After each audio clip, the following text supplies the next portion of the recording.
Do you have stuff? You have stuff?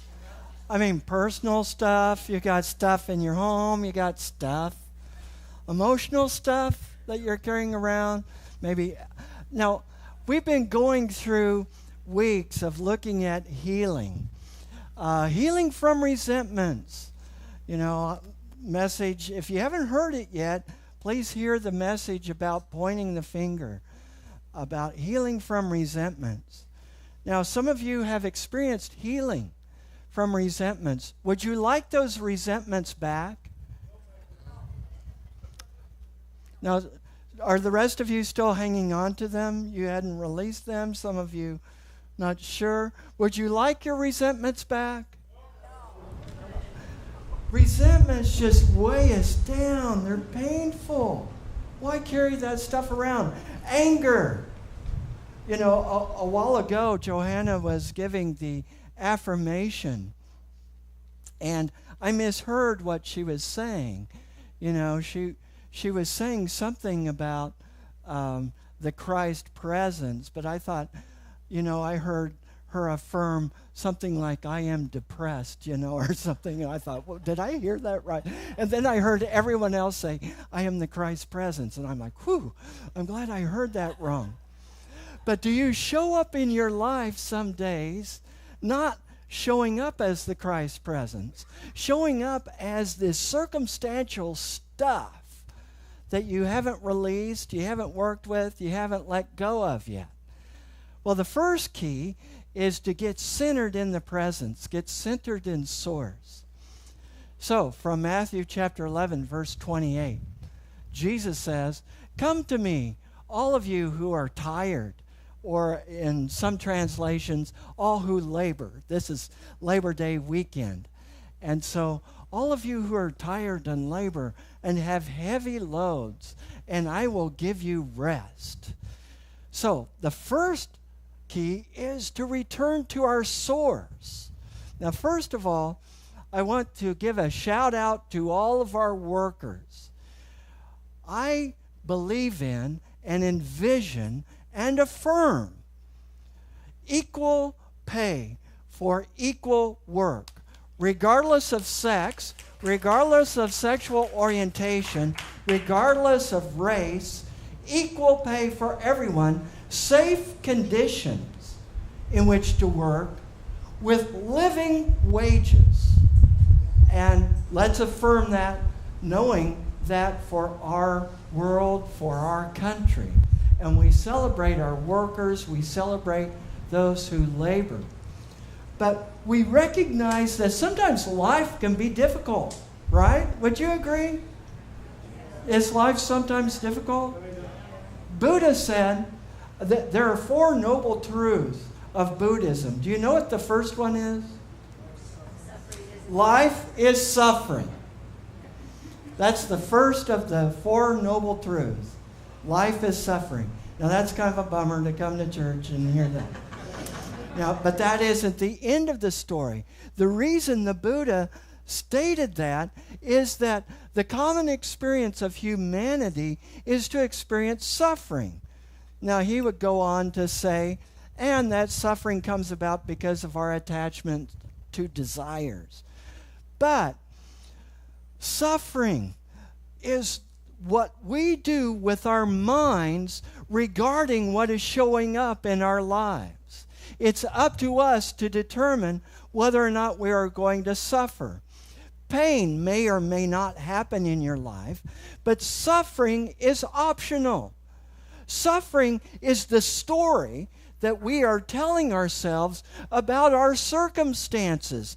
That if people would just be nicer to me, then I wouldn't be feeling this way.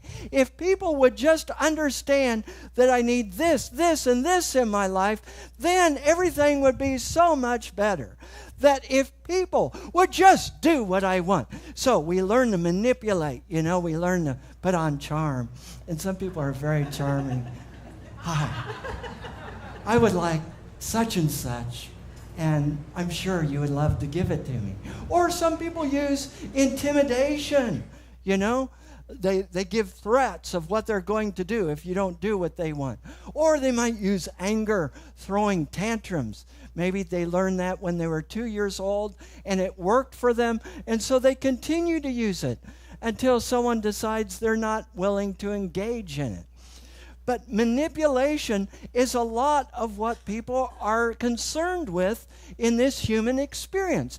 Trying to get what we want when we want it. And if someone's in our way, then we need to manipulate or somehow change the situation to somehow make us happier. As if our joy, as if our truth is dependent on how others act. As if the way others act determine who I am. So, listen to your statements and see if there's a bit of that victim in you. Where you say, oh, life would be so much better if that person would just straighten up. If that person would just do what I want them to do. But when we really get to our source, and Jesus says, come. That is, come to that presence that is living within you, that divine presence that is always there. Come to that presence. Get grounded in that. That is your source of joy. That is your source of strength. In actuality, we are Satchitananda, if you know the Sanskrit, Satchitananda, existence, consciousness, bliss. And if we drop some of the veils, some of the illusions, then we automatically come into that bliss. We come into that knowingness of our divine presence. Because you are the presence of God individualized. You are the presence of God pressed into visibility right here. You're not just a God drop. You are the presence of God expressing as you. You are the presence that is having a birthday today. You are the presence that is showing up at school, that is showing up at work, that is showing up with your spouse, that is showing up at this loving ohana. You are the presence. But we forget, we get caught up in the illusion. We get caught up in the drama. You can choose whether or not to be part of the drama. There's drama all around our world. There's drama everywhere you go. Wherever there are people, there is drama. And you can be a part of it, or you can know this is just a drama. You can play a part if you want, but just know that it's drama. The Fillmores, Charles and Myrtle Fillmore, the co-founders of the Unity movement, talked about the absolute, talking about the presence, that there is only one presence and one power active as my life and as the universe. God, the good omnipotence. That's our source, not the circumstances, not what someone else says or does, not their attitude. It's that source that we are. We are that presence. And when we wake up to that, when we awaken, we don't have to be determined by what others do. We don't have to give other people that power. Stop giving your power away. Stop giving your power away and affirm and know that divine self, that Christ self. Seek first God's kingdom. And what God wants, then all your other needs will be met as well. That is, we connect with that presence.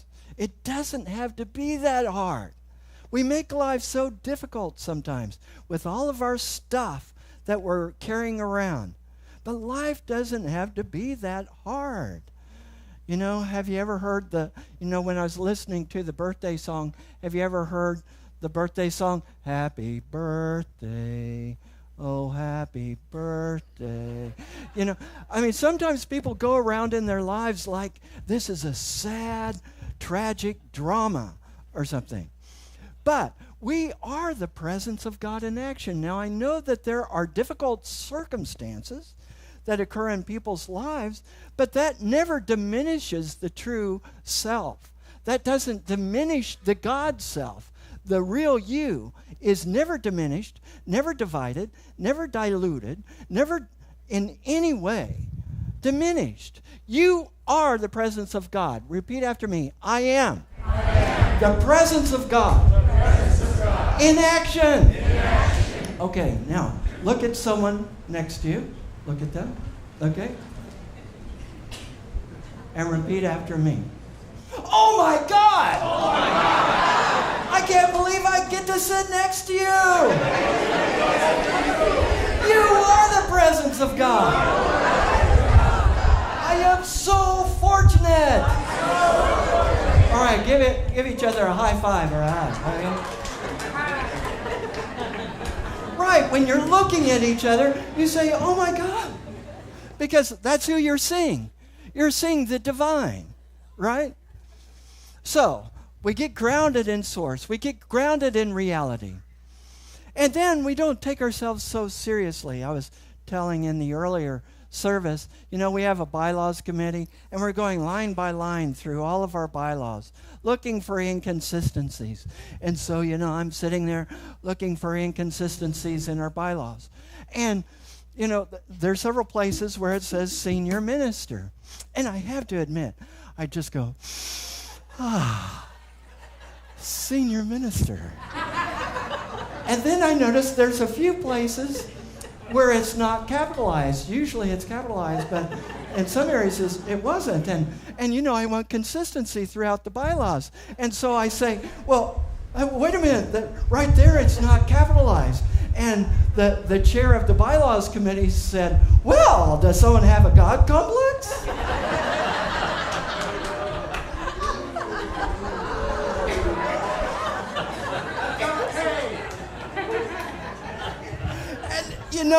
The truth is, yes.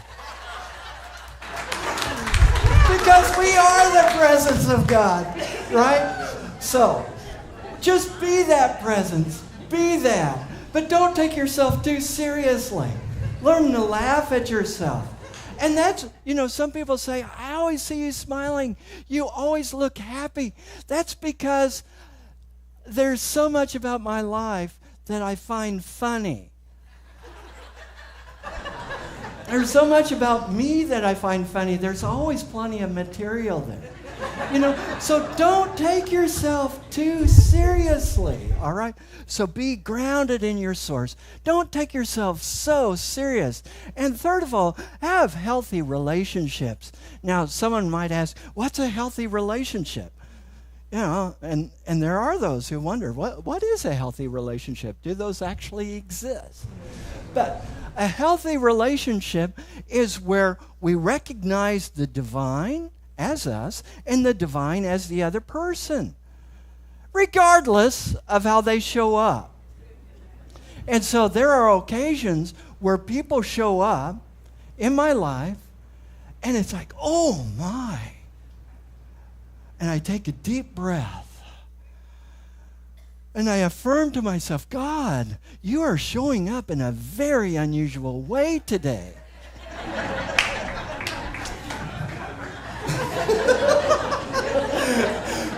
I mean, you seem very angry. There's veins standing out on your face and in your neck. You seem quite upset about things. Wow, this is very interesting, God.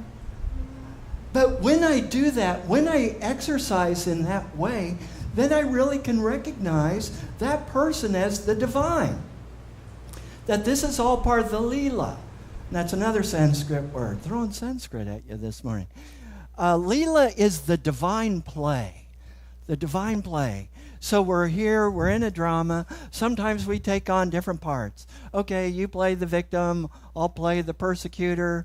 That person can play the lost child, withering away into the woodwork. We play these different parts, and sometimes we can change our parts. We can play these different roles, and it's all a play.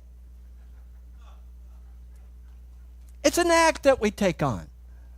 Because the real us is the divine self. And it's okay to be in the play. It's okay. Just know that we're play acting. That what we're really here to do is to be that Christ presence. We're here to be love. We're here to be wisdom. We are here to declare and know truth. We're here to wake up and be the presence of God. That's what you are. Isn't that fun? That's a whole lot more enjoyable way to experience life. You know? It doesn't have to be all the gloom and doom, because you are the presence of God in action. We need to wake up to that. Wake up out of our anesthesia. Wake up out of our sleepwalking and realize who we really are. So, I've been a hospital chaplain for years. I was a hospital chaplain in Wichita for 28 years. And it was a great laboratory to experience people with high anxiety who are having a high charge. You know what I mean by a charge? Did any of you ever had an electric shock? How many people here have ever had an electric shock? Okay, quite a few of you. All right? Some of us experienced that doing things we shouldn't have. But anyway. So, it's like getting a charge. And sometimes when you're interacting with a person, do you sometimes pick up on the charge? Do you feel it? Do you feel like their anger? Do you feel their energy, their anxiety? And in Bowen family systems theory, it states that one of the best ways to find what the anxiety level of a system or of a person is to see what their reactivity is. Reactivity, that knee-jerk reaction, instead of being proactive and coming from Spirit and coming from the Christ presence, being reactive. Like, ooh, they said that to me. Well, I know what I'm going to say to them. I'm going to give them some of this. You know? I remember I was interviewing a long time ago to become a board-certified chaplain.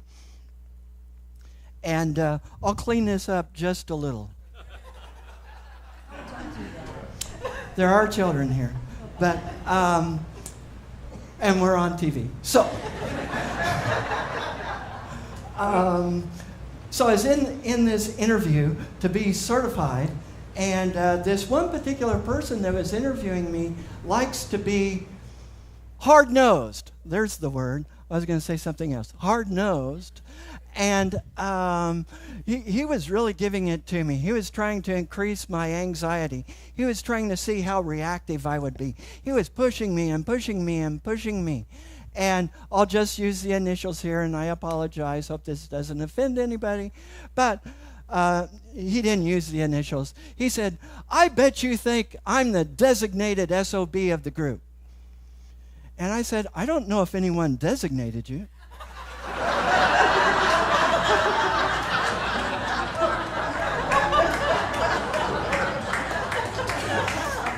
And this was in my certification committee. And this big guy stood up from the table and he said, "You want to take this outside?" And someone else on the committee said, "I'm feeling uncomfortable." I said, "Really? I wonder why." I mean, sometimes we get around these people that are highly charged, right? But what I learned in the hospital system, it was like a laboratory to work with people who are in these tense, high anxiety situations.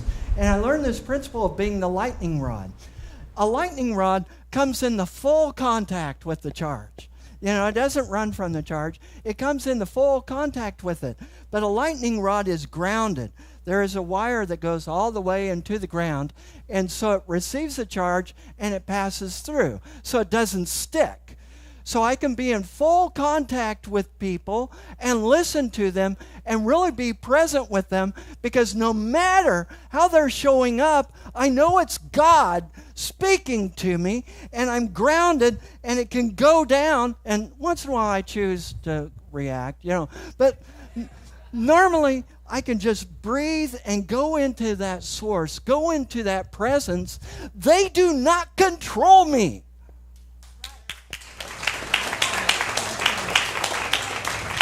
What is controlling you? What is controlling you? Are you allowing other people to control you? Are you allowing your perceptions about other people to control you, your resentments, your anger? Or are you living from that Christ presence? Are you living from that powerful presence of God that you are? It's up to us. So we can be in that full contact with the person and let the charge pass. And let them have their charge if they need it. Not take it on. You know, sometimes people want to blame us for the charge they are experiencing. But we're responsible for our own charges. Thank you very much. We are responsible for what we are carrying around. It's no one else's fault. It's not your mama's fault. It's not some board member's fault. It's not some committee member's fault. It's not someone's fault that's in government.